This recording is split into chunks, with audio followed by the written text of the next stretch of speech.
Chers frères et sœurs, ce texte que nous avons lu utilise l'image de la vigne, et cette image est assez connue des lecteurs de la Bible, puisque dès l'Ancien Testament, la vigne est utilisée aussi bien dans le livre d'Ésaïe que dans le psaume 79, par exemple, pour parler du peuple de Dieu. Et ce qui est intéressant ici, c'est que l'évangéliste fait une sorte de zoom sur la vigne en prenant un cep, les sarments, et en quelque sorte en nous expliquant la vie qui va avec. Et j'aimerais vous partager 3 enseignements que nous pouvons tirer de cette métaphore du cep et des sarments, un triple enseignement sur le regard que Jésus porte sur la vie humaine. Et cela nous permettra de comprendre de quelle manière notre vie est marquée par la grâce de Dieu et comprendre en quelque sorte la spécificité de la vie chrétienne. Le premier enseignement tient à la relation entre le cep et les sarments. C'est un peu une leçon de nature que je vais vous faire,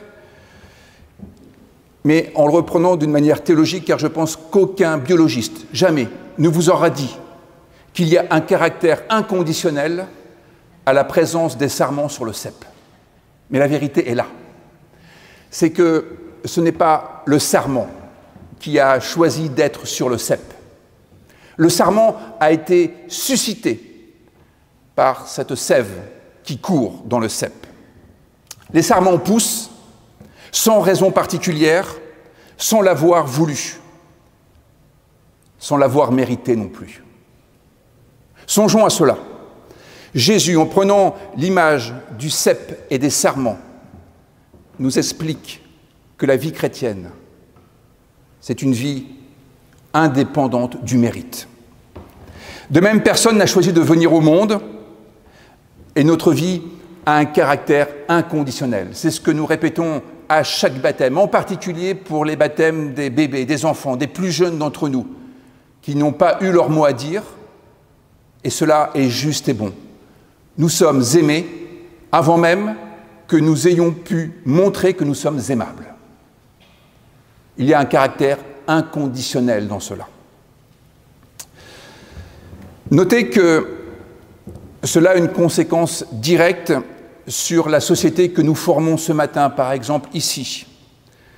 Les personnes qui sont présentes là le sont par grâce seule. Certes, nous avons toutes et tous des raisons d'être venus au temple ce matin, ou de ne pas avoir pu venir, ou de ne pas avoir voulu venir.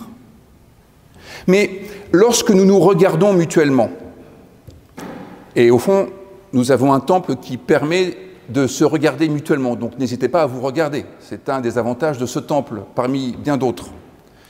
Eh bien, les personnes que nous voyons sont des personnes qui n'ont pas à se justifier d'être là.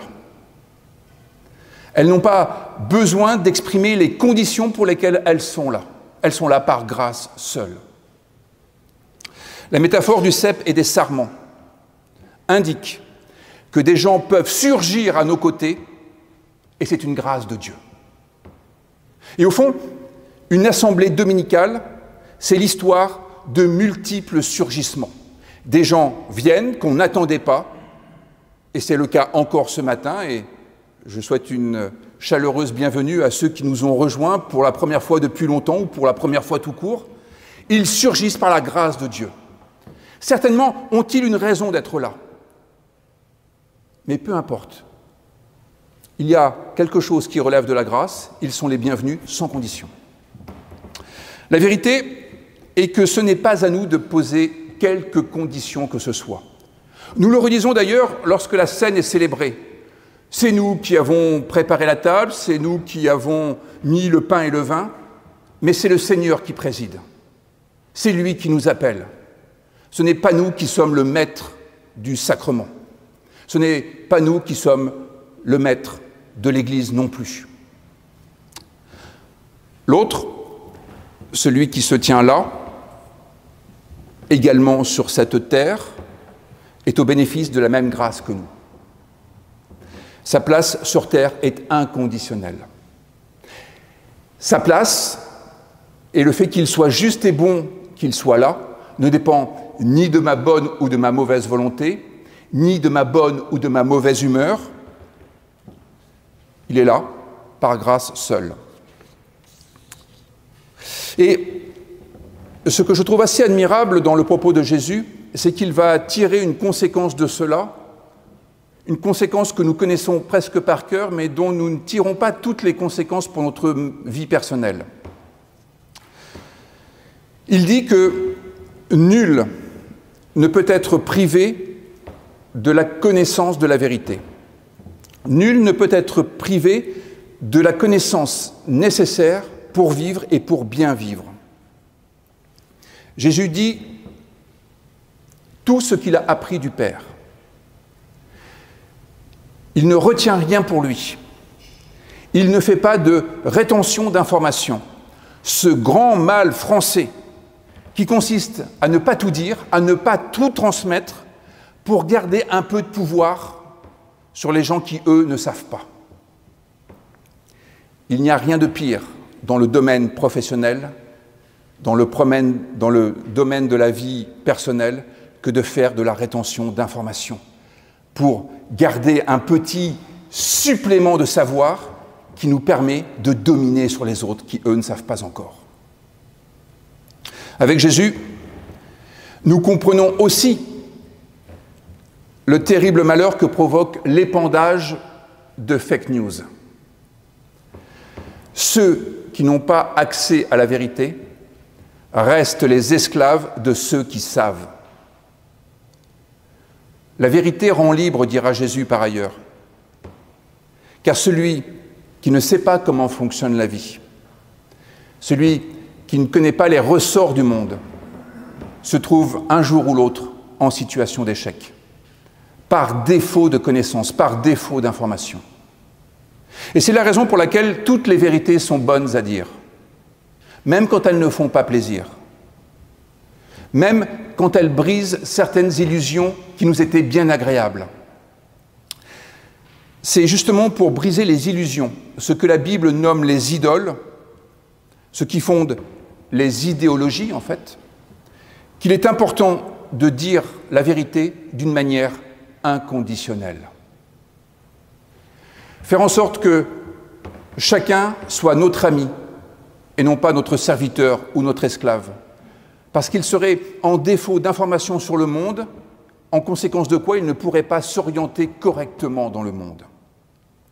Pensons au domaine de la théologie, pour prendre celui qui nous est le plus proche là tout de suite. Les fausses images de Dieu conduisent nécessairement, un jour ou l'autre, à des déceptions, voire à des drames humains. Quand nous avons une vision altérée du réel, nous ne pouvons pas prendre de bonnes décisions. Et cela a toujours des conséquences fâcheuses.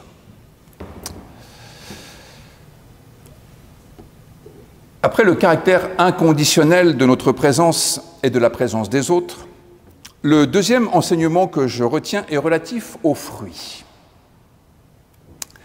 Les fruits que porte la vigne ne sont pas tout à fait de la même nature que le cep et les sarments.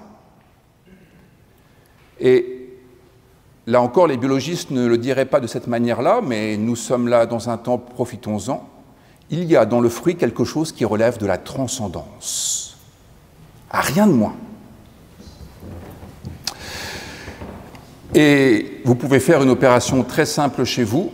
Vous prenez un sarment, vous le triturez dans le sens que vous voulez, vous le plongez dans l'alcool autant que vous voulez, et je peux vous garantir que vous n'obtiendrez pas du Montbazillac. Sans le fruit, pas de Montbazillac. Un raisin ne ressemble pas à une branche de vigne, on le savait. Certes, à partir d'un fruit, il est possible de faire plus tard un nouveau plant, entendu. Mais le fruit transcende la branche qui le porte. Les fruits transcendent ce à quoi ils sont attachés. Et cette transcendance nous alerte sur le fait que nous ne sommes pas appelés à vivre dans la perspective de la seule reproduction. La vie chrétienne ne consiste pas à cloner ce qui est déjà là. Il y a de la valeur ajoutée dans l'activité humaine à laquelle Dieu nous appelle. C'est tout le sens de la vie spirituelle qui nous est décrite dans cette phrase qui a été traduite d'une manière un peu en forme de moraline, il faut bien le dire, au lieu de souligner la puissance de l'Évangile. Jésus ne dit pas exactement qu'il n'y a pas de plus grand amour que de donner sa vie pour ses amis. J'ai eu l'occasion de vous l'expliquer, mais je n'hésite pas à y revenir. Cette phrase a été comprise comme une invitation au sacrifice de soi. Voilà. Et souvent, ça a été compris même, non pas donner sa vie, mais carrément donner sa mort. L'intention est bien différente quand on regarde le texte grec. Il est question de placer, c'est le verbe titémi, placer son âme, sa psyché, sur, huper, ses amis. Placer son âme sur ses amis. C'est quand même sensiblement différent que de donner sa vie pour ses amis. Placer son âme sur ses amis. Jésus n'invite pas à mourir pour qu'un autre vive. En nous souvenant que l'âme désigne le fait que nous sommes tendus vers un idéal de vie. C'est ça l'âme. C'est lorsque nous sommes tendus vers Dieu. Eh bien, Jésus nous invite à placer au-dessus de nos amis cet idéal qui nous fait vivre. Cet idéal qui a pour nous vérité, valeur de vérité ultime. Ce que Jésus nous indique de la vie chrétienne, c'est qu'il s'agit d'attirer nos amis vers un degré supérieur d'existence, en leur faisant intuitionner plus grand à espérer, plus grand à désirer, de la transcendance, vous dis-je. Et par ailleurs, Jésus nous incitera à devenir parfaits comme notre Père céleste est parfait, toujours de la transcendance. Il y a une dynamique analogue. Porter la vie à un degré supérieur de réalisation. Non pas se contenter de ce qui est ou de ce qui a été, mais pouvoir provoquer du neuf. En tous les cas, ne certainement pas laisser les choses en l'état. Ne pas s'en remettre au cours naturel des choses. Ne pas se soumettre à une fatalité, à un destin, mais offrir une perspective et un horizon. Susciter du désir, offrir de l'ambition, offrir de nouvelles perspectives, offrir un surcroît de vitalité. Au fond, quelles que soient les raisons pour lesquelles vous êtes venus ce matin dans un temple, il y en a une qui n'est pas la bonne raison, c'est de venir au musée pour voir les choses bien entretenues et laissées dans l'état où on les avait laissées la semaine dernière. Ça, c'est pas possible. Ça, c'est péché. Offrir de l'ambition, de nouvelles perspectives et de la joie en abondance. C'est de cela dont il est question dans ce texte. La joie vient de cette surabondance de grâce qui change les choses, qui les métamorphose. La grâce qui transcende nos habitudes, la grâce qui transcende nos auto-limitations. Et elle nous permet d'atteindre des degrés supérieurs de réalisation dans tous les domaines de notre vie. Et c'est cela qui provoque de la joie. La joie vient quand quelque chose d'inattendu surgit. Et précisément, quand on voit quelqu'un qu'on n'attendait pas. De la joie, bon, c'est vrai, à condition qu'on l'apprécie un peu. Mais la vie chrétienne devrait être aussi joyeuse quand on voit quelqu'un qu'on n'apprécie pas forcément et qui surgit quand même. Et puis, vous voyez, des fois, on se lance dans des projets, quelqu'un apporte une autre idée et ainsi de suite, le projet s'enrichit, on n'est pas tout à fait convaincu, on se dit que ça va être difficile, et ça fonctionne, de la joie, et ainsi de suite. Après le caractère inconditionnel, après la transcendance, nous entendons que tout ce passage consiste à donner de la consistance à l'amour agapé, contenu dans cette phrase « aimez-vous les uns les autres », qui est le point d'orgue de la métaphore de ce cep et de ses sarments. Alors là, il y a débat dans le christianisme pour savoir qui sont les uns et qui sont les autres. Je vais vous faire une proposition, mais vu que le débat dure depuis à peu près 2000 ans, il serait un peu prétentieux de ma part de dire que je vais vous donner l'argument ultime, mais je vous avoue que je vais quand même faire prévaloir une position plutôt que l'autre. C'est la question des frontières, les frontières de l'amour. Qui peut être le destinataire de notre amour agapé? Et au fond, la ligne de partage se situe entre ceux qui disent l'amour agapé est pour les autres chrétiens et ceux qui considèrent qu'il n'y a pas de limite à l'amour et que l'amour a une dimension universelle. L'amour de Dieu a une dimension universelle. Ce commandement s'adresse-t-il seulement à ceux qui s'affirment chrétiens ou concerne-t-il la multitude? Et c'est là que la métaphore du cep et des sarments est précieuse pour comprendre la perspective de Jésus qui, du coup, je vous le dis clairement, est universaliste, jusqu'à preuve du contraire. En effet, cette image du cep nous fait comprendre que, comme je vous le disais, ce ne sont pas les sarments qui décident de s'accrocher au cep. Autrement dit, Jésus ne s'adresse pas exclusivement à ceux qui ont décidé de s'attacher à lui. Jésus ne s'adresse pas à ceux qui ont fait explicitement le choix du christianisme, d'autant moins qu'à l'époque de Jésus, le christianisme n'existe pas.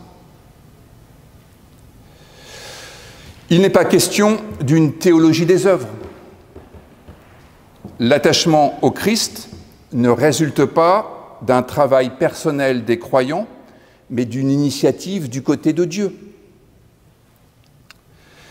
C'est Dieu qui suscite l'humanité, et il la suscite indépendamment de la bonne ou de la mauvaise volonté des uns et des autres. Dieu suscite l'humanité indépendamment de nos actes. Si vous n'êtes pas tout à fait convaincu, songez à ce passage de l'évangile de Luc où Jésus rencontre 10 personnes qui sont réputées lépreuses. Un petit entretien s'engage, il leur dit d'aller se faire voir chez les prêtres, ce qu'ils font, mais un Samaritain, se rend compte qu'il est guéri, il revient auprès de Jésus pour le remercier, Jésus lui dit « Et les 9 autres, que pensez-vous qu'il arriva ?» Est-ce que Jésus a cessé son activité messianique au prétexte qu'il n'y avait que 10% de reconnaissance? Non. Il a continué son œuvre messianique. Eh bien, cela indique bien qu'il y a une dimension universelle chez Jésus. Et que la perspective de ce texte ne se limite pas à ce que nous pourrions vouloir parfois, que l'amour de Dieu se limite à la confrérie de ceux qui reconnaissent Jésus-Christ comme le Seigneur. Dans cet épisode de l'évangile de Luc, Jésus ignorait tout de la foi des personnes qu'il rencontre. Il voit 10 personnes qui ont besoin d'aide, il y va. Et on apprend a posteriori que parmi les 10, il y avait un Samaritain. Et le Samaritain, je vous le rappelle, c'est le faux frère, ou le frère ennemi plus exactement, des Juifs de l'époque. Celui auquel on ne s'adresse pas. Celui dont on ignore l'existence. Et si on peut le mépriser, c'est encore mieux. Pour lui aussi, Jésus est venu. Alors cette image de la vigne dit une vérité fondamentale sur la société que nous sommes appelés à former devant Dieu, une société qui ne se limite pas aux frontières de l'Église, et encore moins de l'Église qui prétendrait définir ses propres limites. C'est une vérité, et cette vérité, c'est que nous ne choisissons pas ceux qui sont attachés au cep. D'abord, nous ne sommes pas le cep qui suscite les sarments. Nous ne sommes pas non plus le vigneron qui fait le travail de coupe en sectionnant, en émondant ce qui est mort et ce qui ne porte pas de fruits. La perspective de Dieu est universelle parce que, à l'image du cep, il injecte en permanence de la sève pour faire surgir de nouveaux sarments. Et la vie chrétienne consiste à prendre conscience du fait que nous sommes au bénéfice de cette grâce. Et la vie chrétienne consiste à exprimer cette gratitude. Et c'est ce que nous avons fait en commençant le culte, comme chaque dimanche, par un temps de louange. Et de fait, tous les serments n'ont pas conscience de cette relation à Dieu, cette relation qui les fait vivre et qui les nourrit. Par orgueil ou par négligence, nous pouvons parfois ignorer ce lien spirituel qui nous fait exister. Et alors, comme dans cette parabole, nous nous desséchons. Nous ne portons plus vraiment de fruits. Nous ne portons plus de fruits qui dépassent nos attentes. Nous ne sommes plus traversés non plus par cette joie qui est le signe de notre vie portée à l'incandescence. Mais lorsque par la foi, nous prenons conscience de cette humanité que Dieu suscite en nous, à côté de nous, lorsque nous ouvrons les yeux sur cette dimension universelle de l'humanité et sur la solidarité que cela entraîne, alors notre culte ne s'arrête pas à la louange du départ. Nous allons jusqu'à la prière d'intercession, qui nous permet de porter dans notre préoccupation, dans notre dialogue intérieur avec Dieu, les autres, celles et ceux qui sont au proche, entendus, mais aussi celles et ceux qui sont au loin, celles et ceux dont on n'a jamais vu le visage, celles et ceux dont nous ignorons le nom, parce que ce n'est pas nous qui choisissons le cep, c'est le Christ qui nous a choisis. Et c'est le Christ qui nous désigne celles et ceux que nous pouvons appeler frères et sœurs. Du coup, cet appel à nous aimer les uns les autres ne se limite pas, bien sûr, à notre famille biologique. Elle ne se limite pas à notre communauté paroissiale. Elle ne se limite pas à notre commune. Elle ne se limitera pas non plus à notre confession protestante, à notre nationalité, à notre religion chrétienne, à toutes ces choses, au fond, que Jésus a passé son temps à relativiser. Cet appel à nous aimer les uns les autres s'étend à l'univers. Et c'est compréhensible, puisque Dieu est le créateur du ciel et de la terre, de l'univers, du cosmos. Elle est là, la bonne perspective. Voici donc, frères et sœurs, ce qu'est la vie chrétienne. Quoi qu'on nous dise des périmètres qu'il faut mettre, des conditions qu'il faut mettre, des conservatismes qu'il faut appliquer, la vie chrétienne consiste en une vie où la dignité de l'autre est inconditionnelle, où nous sommes appelés en permanence à transcender la situation dans laquelle nous sommes ou dans laquelle on nous a mises, et avoir toujours cette perspective universelle pour découvrir que celui qui se tient là ou qui se tient au loin est un frère ou une sœur. Amen.